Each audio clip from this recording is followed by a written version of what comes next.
Hi everybody, it's Michelle Allen, your realtor here in the Austin area. Today I'm going to talk with you about real estate acronyms.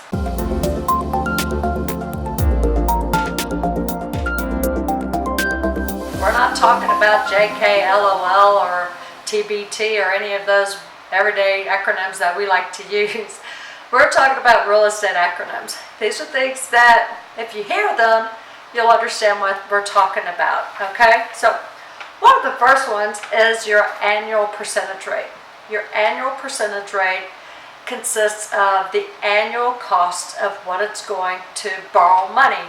It's based upon your loan amount, all of the fees that were associated with getting it, as well as your interest rate. It's generally going to be a little bit higher than what your actual payment is. But again, it's your APR, annual percentage rate. Second one is DTI, your debt to income. This is a big one that you need to understand. Debt to income, DTI, is important because the higher the debt that you have, the less money you are going to be able to borrow. Hence the reason keeping those payments low, paying off any credit cards, and really not even borrowing money on those credit cards if you can keep from doing that is very often. It'll help you with your interest rate as well as being able to afford that loan overall, your debt to income. PMI. PMI is a private mortgage insurance.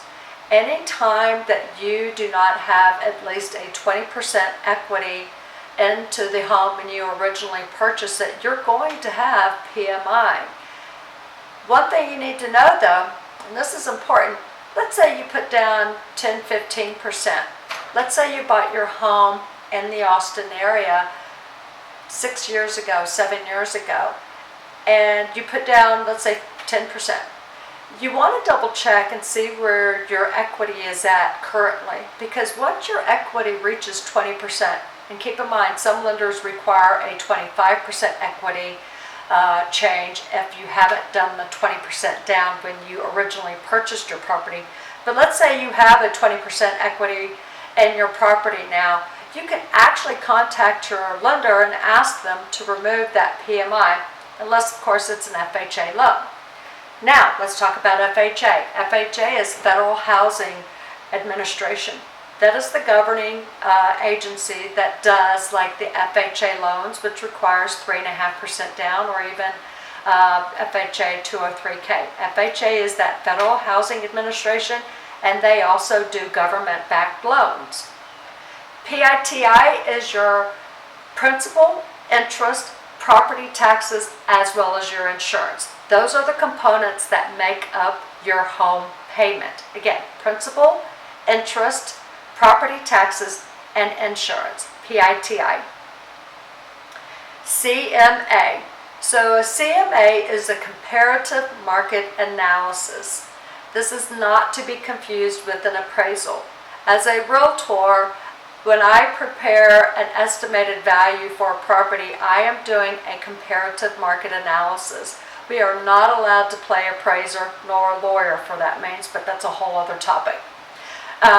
Comparative market analysis is a realtor's estimated based upon the size, the amenities, the conditions, as well as the location of the property. There are different factors that are involved, but those are the main components, and it's called a CMA, Comparative Market Analysis. HOA, Homeowners Association. Now there's a love-hate with the Homeowners Association, but I can tell you in more cases than not, they're definitely for the benefit. So when you hear HOA, and if you're concerned about it, maybe contact the HOA where you are considering living and take a look at their CCRs, covenants, conditions, and restrictions. Those type of things will tell you what you have to abide by in order to be in that community. They're rules, basically. And then the final one, and I'm sure you know this, but sometimes people don't, the MLS, the Multiple Listing Service. This is where realtors place properties that are for sale. The benefit of an MLS obviously is that you get to see properties, but the additional benefit is that when that property sells, that sale is recorded, which in turn is able to be used as a comparable for our CMAs to help reach the value of other properties that are in the area. So hope these acronyms have helped you. And if you've ever got any questions, I'm always glad to help and provide the answers. You feel free to reach out to me at my site, www.bestaustinhomes.com. That lands at my page, and hit the inquire button, and I'm always glad to help you in any way possible. Again, it's Michelle Allen, your realtor here in the Austin and surrounding markets. Reach me at www.bestaustinhomes.com. Have a great day.